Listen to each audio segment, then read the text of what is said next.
चौसर में माता मैना देवी जीत गई। मैं जीत गई। कैलाश पर भवन का निर्माण अवश्य होगा। परंतु क्या महादेव को स्वीकार्य होगा कैलाश पर भवन? क्या पारिवारिक बंधनों में बंध पाएंगे महादेव? दूसरी ओर संतानहीनता के आरोप से आहत महासती अनसुईया ने त्रिदेव को संतान के रूप में पाने का प्रण लिया। मैं महासती अनुसुईया त्रिदेव को अपने संतान के रूप में प्राप्त करने का प्रण लेती हूँ। क्या महादेव सांसारिक विषयों में लिप्त अपनी वामांगी देवी पार्वती की प्रसन्नता के लिए अपने वैराग्य के मूल स्वभाव को त्याग सांसारिकता को धारण करेंगे? क्या है नियत? कहीं ये सारी घटनाएं शिव के बाल शिव के रूप में जन्मने की आधार भूमि तो नहीं? आइए जानने के लिए चलते हैं हम सब आगे। जय शिव शंभू।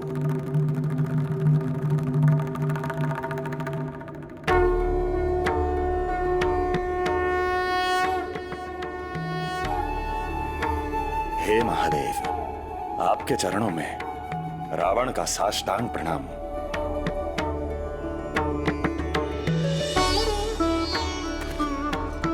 माते, आपके चरणों में मेरा सादर प्रणाम।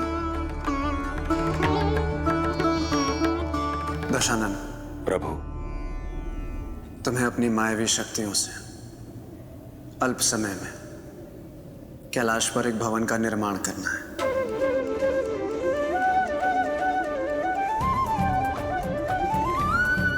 परंतु ध्यान रहे, भवन का निर्माण देवी पार्वती के इच्छानुरूप होना चाहिए।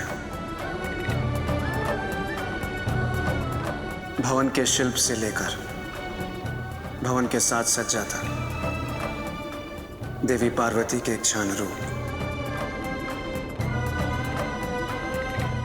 जो आज्ञा प्रभु, ऐसा ही होगा। परंतु क्या रावण? हे महादेव, जो स्वयं सामर्थ्यवान है, जिसके पलक झपकने मात्र से ही इस संपूर्ण ब्रह्मांड की रचना हो सकती है, उस परम शक्ति ने तुम्हें क्यों बुलाया है? मन में यही जानने की जिज्ञासा है ना? जी हाँ प्रभु, आप तो अंतर्यामी हैं। आज तुम्हारी परीक्षा है रावण। एक भक्त अपने प्रभु के भाव को कितने अच्छे से समझता है, यही तो जानना है। ये तो मेरा सौभाग्य है प्रभु। माता, बताएं, आपके मन में किस प्रकार के महल की संकल्पना है?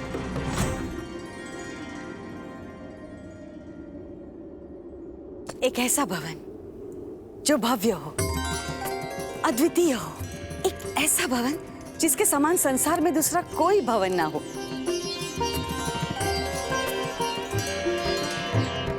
और हाँ, भवन संपूर्ण कैलाश पर बनाना है।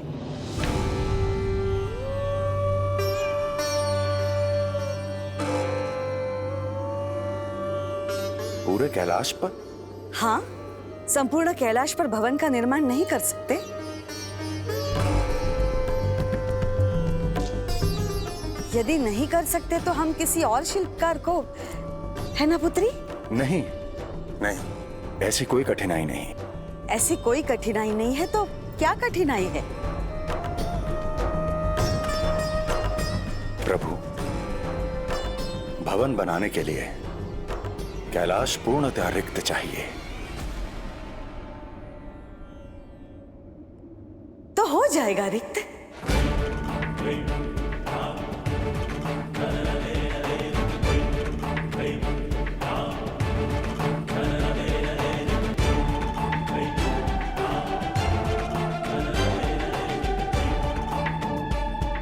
महादेव,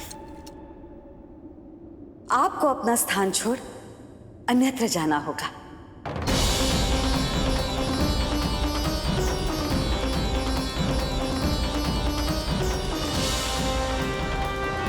और हमारे प्रभु कदापि कहीं नहीं जाएंगे। भवन बनाना है बनाओ, नहीं बनाना है मत बनाओ।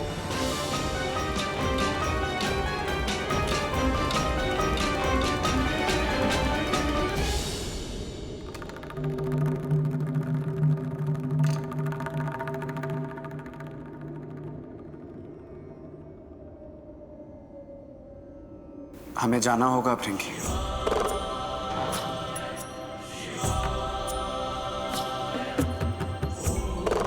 रिक्त स्थान और रिक्त पृष्ठ, यही तो आधार होते हैं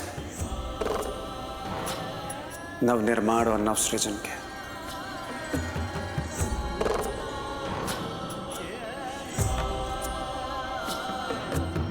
हर हर महादेव, हर हर महादेव, हर हर महादेव।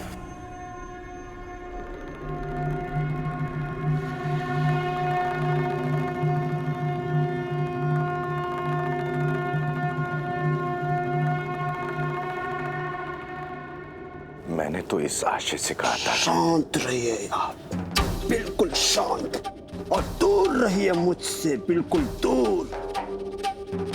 आए थे यहाँ शरण लेने के लिए और स्वयं महादेव तक को शरणार्थी बना दिया।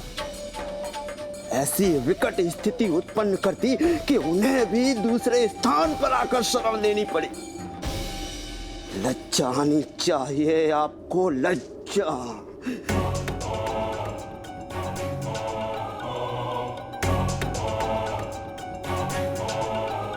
संकट के समान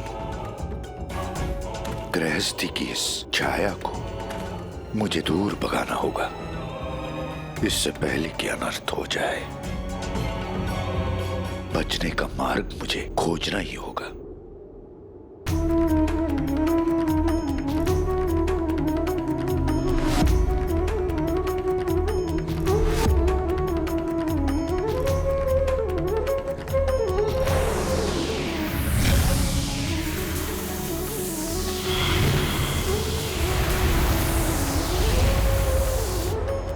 रावण, तुमने भवन बनाकर नष्ट कर दिया कैलाश को।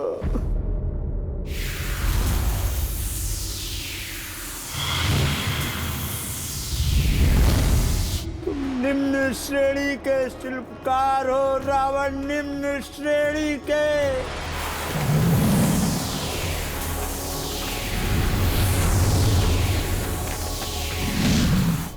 परंतु मैं तुम्हें दोष क्यों दे रहा?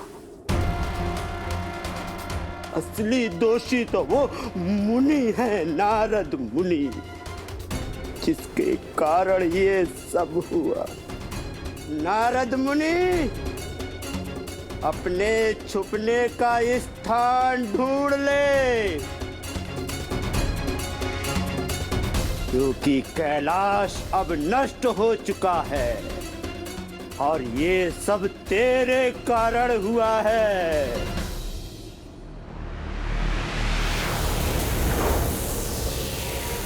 हर हर महादेव।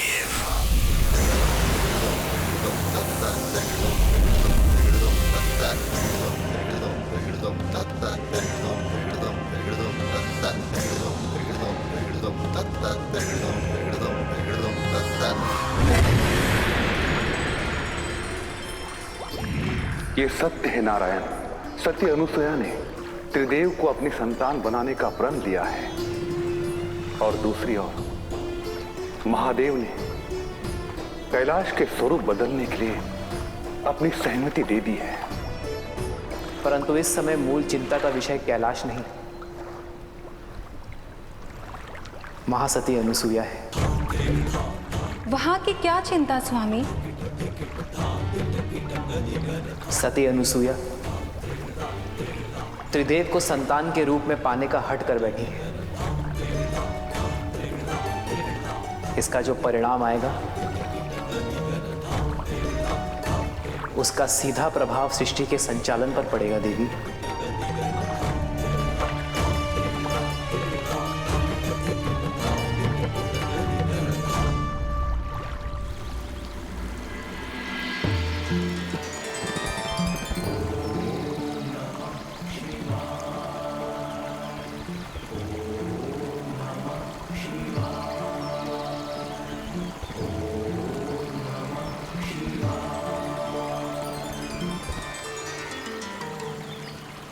हे त्रिदेव, ब्रह्मा, विष्णु, महेश, आप तीनों को पुत्र रूप में प्राप्त करने का संकल्प करके मैं महासती अनुसुईया शिव के पंचाक्षर मंत्र का कोटि कोटि जाप करूंगी, और जब तक पूर्ण नहीं करती हूँ मैं अपने स्थान से नहीं उठूंगी। और मुझे पूर्ण विश्वास है कि आप एक सती के वचन और उसके जब तप का फल अवश्य प्रदान करेंगे। अब तीनों मेरे पुत्र बनकर मेरे अपमानित मातृत्व को संपूर्ण करेंगे।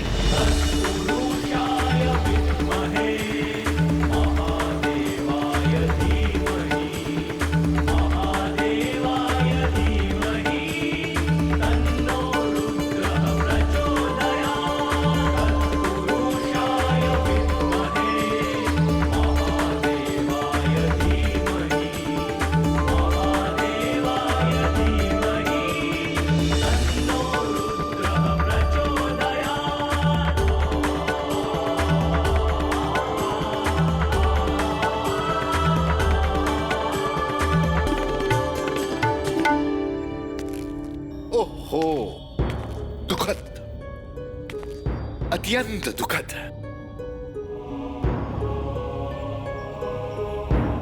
क्या हुआ ऋषिवर?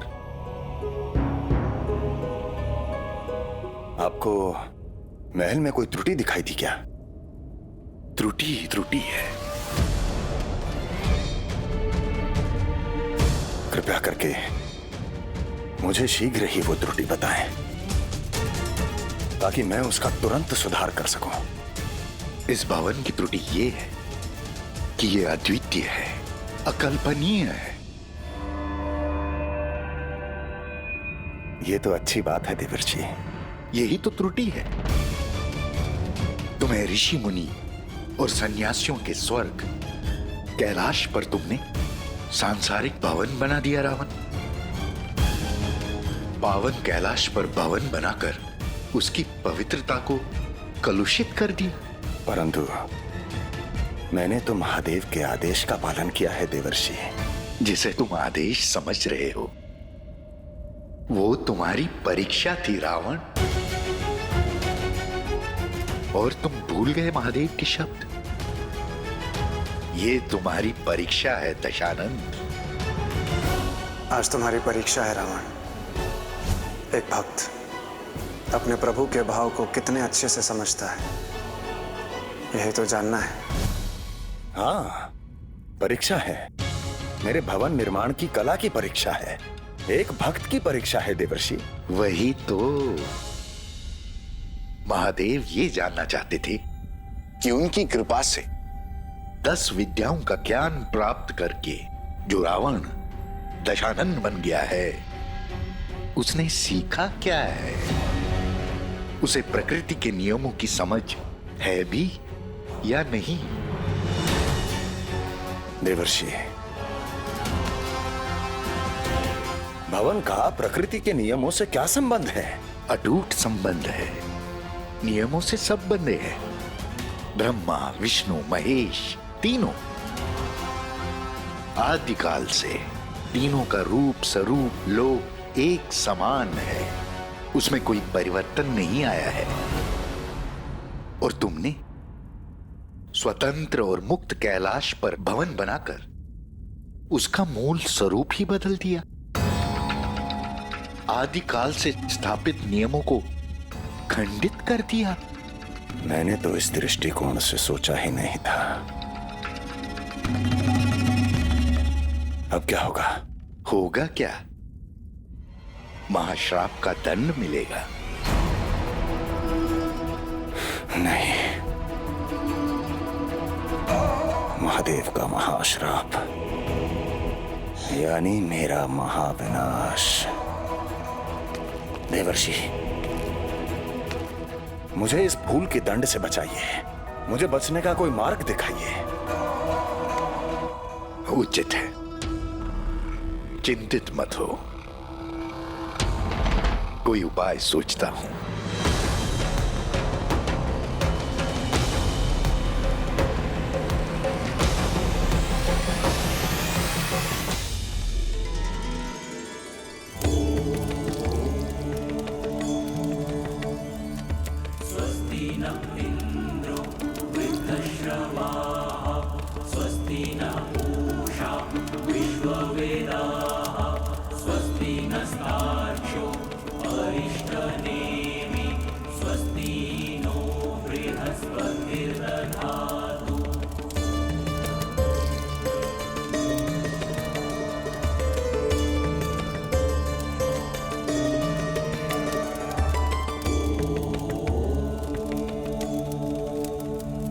पूजा संपन्न हुई।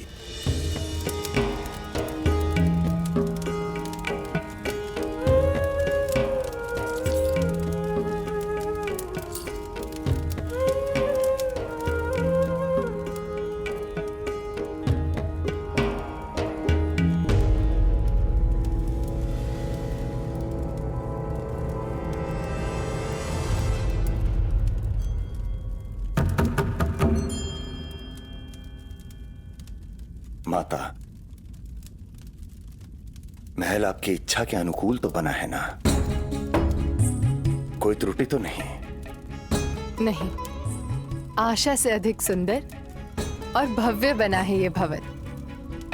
सच तो ये है कि तुम्हारे द्वारा बनाया गया भवन स्वर्ग से भी सुंदर और संपूर्ण है। परंतु एक बात अभी भी अपूर्ण है माते।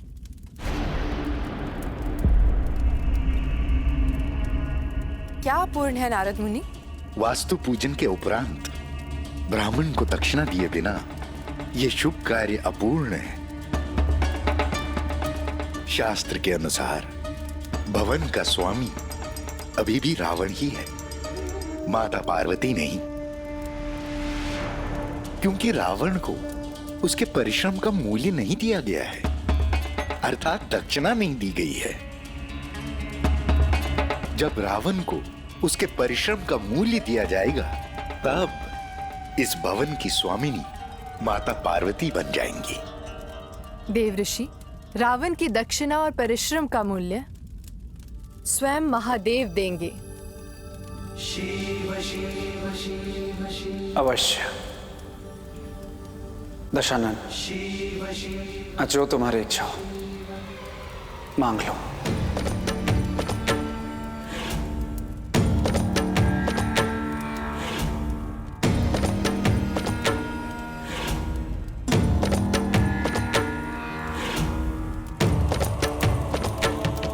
मांगो लंकेश, मांगो।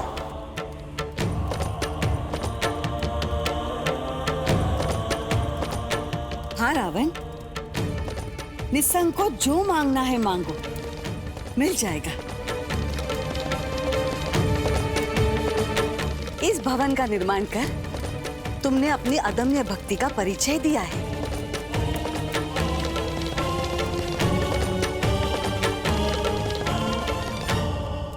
अविलंब मांगो रावण, महादेव के सामने देर नहीं लगाते। ये वरदान है, श्राप थोड़ी ना जो सोच रहे हो।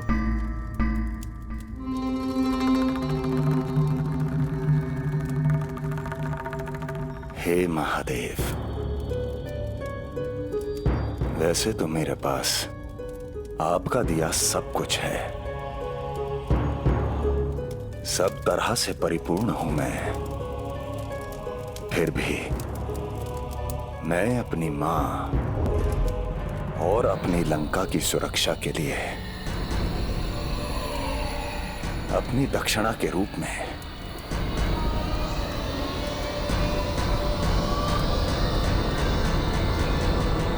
ये महल मांगता हूं।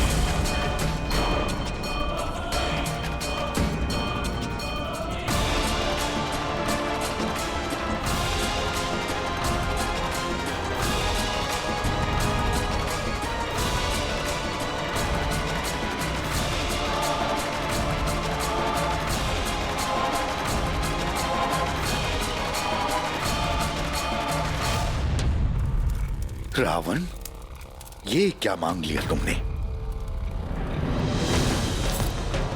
कुछ और मांग लेते?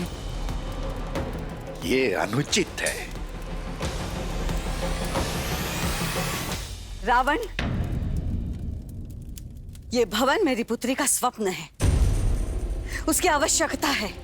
इसके अतिरिक्त और कुछ मांगो मिल जाएगा, किंतु ये भवन नहीं मिलेगा। दशानन,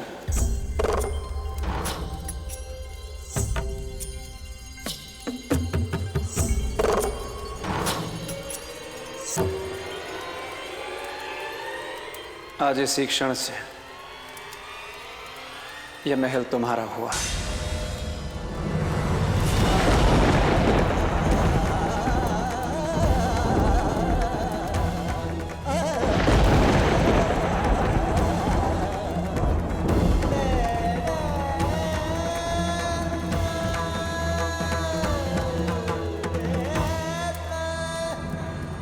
माता जी, आप मेरी पुत्री के साथ अन्याय कर रहे हैं। अपनी वामांगी की इच्छा को किसी अन्य की कामना की वेदी पर बलि चढ़ा रहे हैं।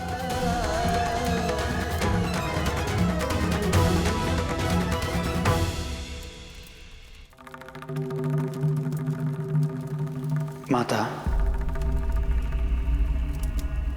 पार्वती ने जो मांगा मैंने उसे दिया।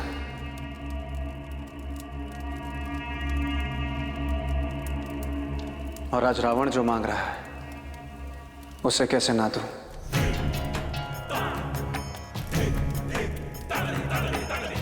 किंतु पार्वती तो आपकी वामांगी है। और रावण मेरा भक्त है।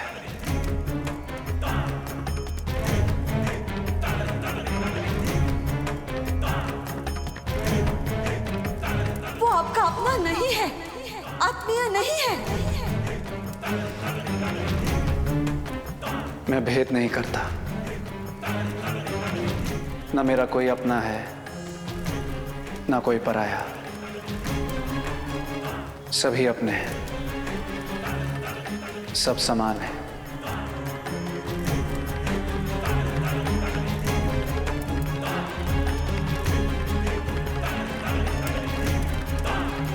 दशानन, तुम ये महल ले जा सकते हो।